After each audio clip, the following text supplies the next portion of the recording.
वाधिकारस्ते मां फलेषु कदा, तुम फल की कदापि चिंता मत करो, फल को हेतु मत मानो, केवल कर्तव्य कर्म का आज्ञा पालन, सीधे भगवत प्राप्ति, कोई विघ्न नहीं, कोई परीक्षा नहीं। परीक्षा उसकी होती जो विद्यार्थी होता है, जो समर्पित अपना बच्चा होता है, उसकी परीक्षा नहीं होती। इसीलिए भगवत रसिक जी ने कहा, कै बच्चा के पेट और घट करे बिना, बच्चा बन गए। जो पढ़ाकू हैं उनकी परीक्षा होती है। हम पहले ही कह रहे हैं, बुद्धिहीन हैं, अजितेंद्रिय हैं, नाथ जैसे भी हैं, पर आपके हैं, वहां परीक्षा नहीं होती, ध्यान रखना।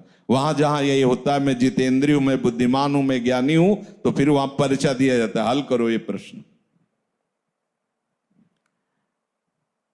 ऐसे लोगों के बहुत से विरोधी बन जाते हैं और वो ऐसे दुर्गति के जाल में फंसता चला जाता है, निकलना मुश्किल होता है।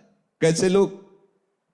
मुझे सुख भोगना है, मस्त रहना है, चाहे दुनिया में आग लगे, पहली बात। दूसरी बात, जिन लोगों को ये विचार रहते हैं, अरे किसने देखा है भगवान को, मरने के बाद क्या होगा किसने दे, ये सब गपोड़ बातें हैं, ना लोक है ना परलोक है ना भगवान है, मौज मस्ती लो। ऐसा भी कर्तव्य कर्म का पालन नहीं कर सकता जिसके ऐसे विचार है, ना भगवान पर विश्वास है, ना लोक पर विश्वास है, ना धर्म पर विश्वास है। ऐसा स्वेच्छाचारी मनुष्य राक्षसी कहा जाता है। दूसरी जो सूत्र वृत्ति बताई गई, यह भी राक्षसी वृत्ति है। यह किसी भी पाप कर्म में उतर सकता है, जैसे ऊपर वाला भी ऐसे दूसरा भी, क्योंकि ना भगवान का भय है, ना उससे शास्त्र का भय है। शास्त्र का भय होता है, उसमें लिखा है कि ऐसा नहीं करना, भाई मैं नहीं करूंगा, उसमें लिखा है ऐसा। वो संत कह रहे थे, मैं ऐसा नहीं कहूंगा।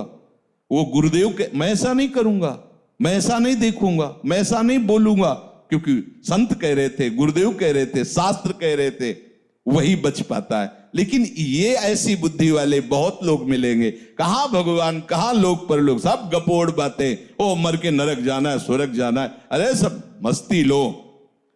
ऐसा मनुष्य स्वेच्छाचारी हो जाता है, किसी भी पाप कर्म में वो भयभीत नहीं होता। बुरे कर्म का फल परलोक में जाके दुख भोगना सब गपोड़ मानता है, सब गप है, कहीं कोई नहीं। ऐसे जो भाव वाला होता है, वो प्रगट में और छिपकर दोनों प्रकार से भरपूर पाप कर्म ही केवल करता है।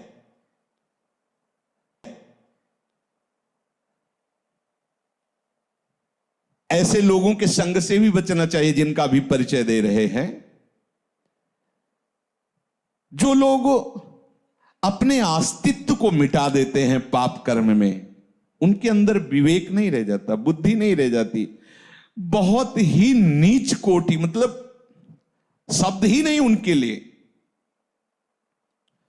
निंबुआ घाट गंगा के किनारे जब हम भ्रमण करते हैं, तो जैसे कोई बहुत मनोरम स्थान दिखाई दिया, एकांत शांत ऐसा, तो साल साल 2-2 साल रुक भी जाते थे, रुक गए भिक्षा के द्वारा, बस एकांत सेवन। तो निंबुआ घाट है, एक बहुत बढ़िया स्थान है, बहुत सुंदर स्थान, जहां भजन की स्वाभाविक प्रवृत्ति उदय हो, किसी का ज्यादा आना जाना नहीं, भागीरथी समीप से बह रही, बहुत ही। तो वहां 20-20 किलोमीटर लगभग दूर गांव होंगे, तो वहां से एक ब्राह्मण आते थे, तो कभी कोई प्रश्न करते तो भगवत कृपा से ऐसे सहज में ऐसे उत्तर, कोई प्रवचन नहीं, ऐसे 1-2 ऐसे में। तो उनकी बड़ी श्रद्धा बढ़ी, तो एक बार वो अपने परिवार को लिवा के लाए, तो साथ में उनकी बेटी भी थी जो नवयुवती थी। तो ऐसे पूरी जली हुई थी, ऐसे पूरी, ऐसे यहां से ऐसे बड़ी सुंदर आकृति पर इधर से जली हुई। तो स्वाभाविक प्रश्न उनका, ये जन्म से ऐसा है इस बच्ची के, या? उनका नहीं महाराज,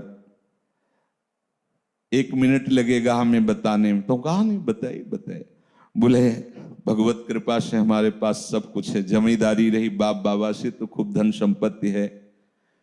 उस समय उन्होंने कहा करोड़ों रुपए लगाकर हमने अपनी बेटी का ब्याह किया बड़े घरानों में, और वहां गई तो कुछ समय तो ठीक रहा, फिर उन लोगों को पता नहीं क्या हुआ कि प्रताड़ित करने लगे। ये जब आती तो बताती तो हमें लगता कि घर परिवार में ऐसा होता है। हमने कहा कोई बात नहीं, सहन करो, धीरे धीरे सब ठीक हो जाएगा, नया नया है इसलिए ऐसा।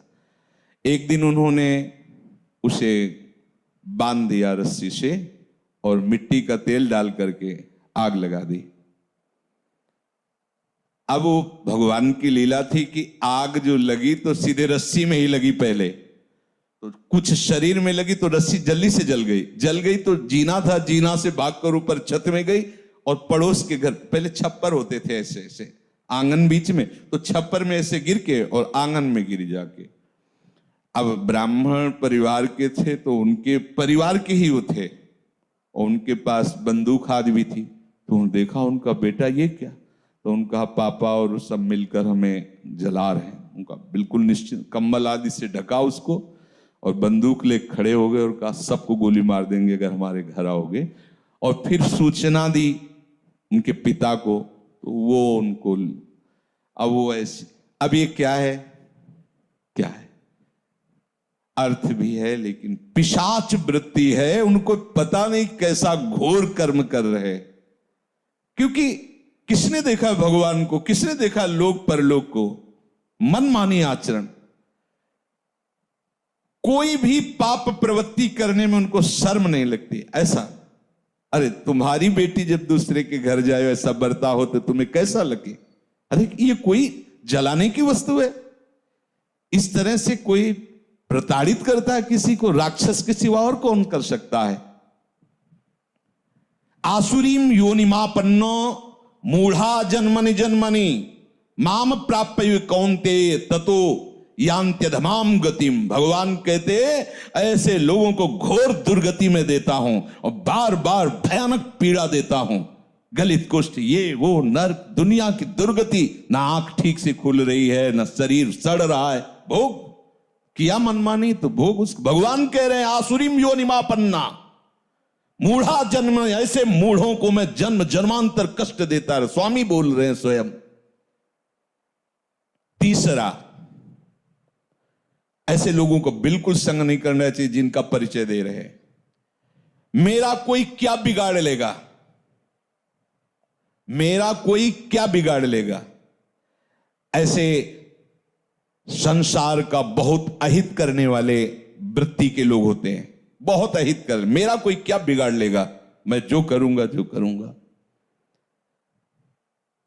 किसी से ये ठीक से बात भी नहीं करते, ऐसे लोग अहंकार से भरे रहते हैं।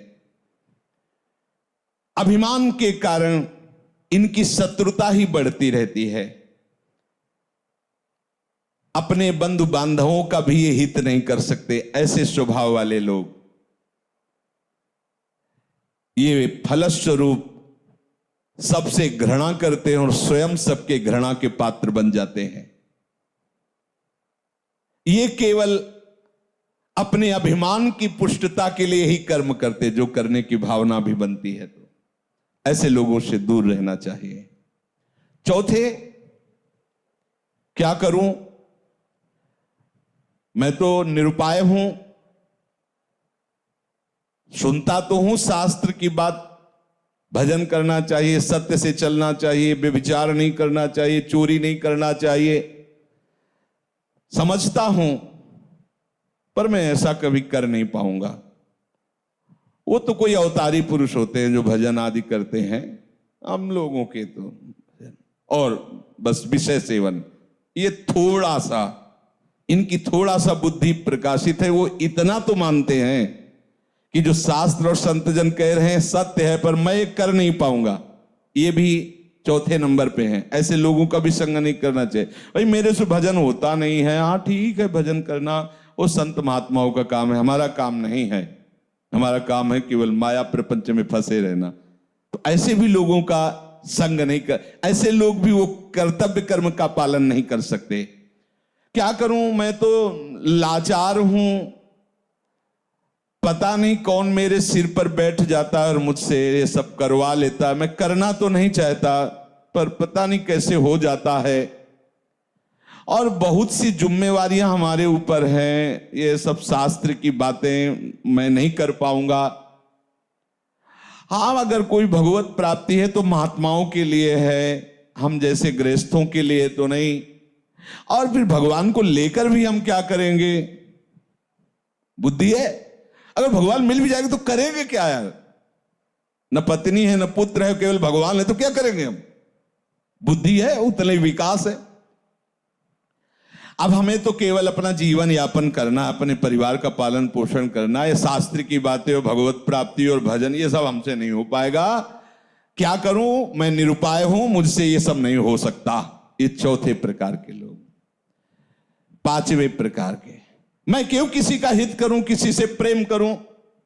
सब मुझसे घृणा करते तो मैं सबसे घृणा करूंगा, देखते हैं कौन क्या बिगाड़ लेता है। ऐसी बुद्धि के होते हैं। ऐसी हीन भावना अपने अंदर भर लेते हैं कि सबको दुख देते रहते हैं, वाणी से, चेष्टा से। वो एकदम जल्द, सोचो कैसी स्थिति होगी। और ऐसे है, दर्शन होते हैं, हाँ ऐसे है। अगर होते तो लिखा कैसे जाता शास्त्रों में? वो इतनी घृणा दूसरों से करने लगते हैं कि उनको अपना भी जीवन भार लगने लगता है। ये जैसे आत्महत्या आदि ऐसे निंदनीय कार्य जो करते हैं, लगभग ऐसे ही स्वभाव से। जब दूसरों का बहुत हित किया जाता है तो अपनी बुद्धि खुद निर्णय कर देती है कि इससे अच्छा है मर जाओ। और वो ऐसा उपाय करने लगता है कि यार वो एकदम निराश, एकदम हताश, अपने ऊपर घृणा आ जाती है। ऐसे लोग कुछ मिनट में आपके सारे सत्संग पर पानी फेर सकते हैं, ध्यान रखना।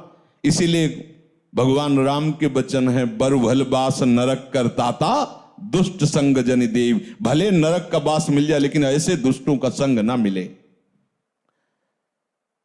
छठवां, क्या करूं, मैं तो बस दुख भोगने के लिए पैदा हुआ हूं, सब सुखी हैं, मेरे ही हिस्से में पूरा दुख दिया, नहीं बचता भगवान को, चलूंगा विरोध में चलूंगा, और कितना दुख देंगे। वो और उत्साहित होकर पाप कर्म करता। बुद्धि देखो कैसे प्रेरित करती है। बड़ा चिड़चिड़ा स्वभाव, नाक में गुस्सा, कोई बोल दे तो पीटने का भाव, एकदम ऐसे मिलते हैं। मैंने देखा संसार में कोई हमारा नहीं, सब हमें दुख देने के लिए तैयार। तो मैं किसी को सुख क्यों दूं? बख्शूंगा नहीं, अगर कोई छेड़ेगा तो समझ लो एकदम उदासी, निराशा, क्रोध, उद्विग्नता, मस्तिष्क विकृति, उन्माद, ये इसके मित्र होते हैं ऐसे लोगों के। सातवां, जगत में कोई भी अच्छा नहीं, सब दुष्ट स्वभाव वाले, बुरे, गंदे लोग हैं, कोई अच्छा नहीं। फिर मैं इनके साथ अच्छाई क्यों करूं? जो जैसा होता वो वैसे ही करना चाहिए। दुष्टों के साथ दुष्टता ही करूंगा। ऐसे भी है ऐसे भी। वो जिसको देखो उसमें दोष ही निकालेंगे, कहीं भी गुण बुद्धि उनकी नहीं होती। अतएव न वो अपना भला करते, न वो दूसरों का भला होने देते। आठवां, मुझे ऐसे कार्य करना चाहिए कि अंदर से भले मैं वैसा नहीं हूं लेकिन लोग मुझे ये कहें कि बहुत बढ़िया है। ऐसे ये थोड़ा सुधार की तरफ है। इतनी तो बात समझ में आ गई कि मुझे ऐसे कार्य करना चाहिए कि लोग कहें कि ये बढ़िया है। और घोर राक्षसी से तो थोड़ा मनुष्यता में आने, भले असलियत नहीं है पर कम से कम यश प्राप्त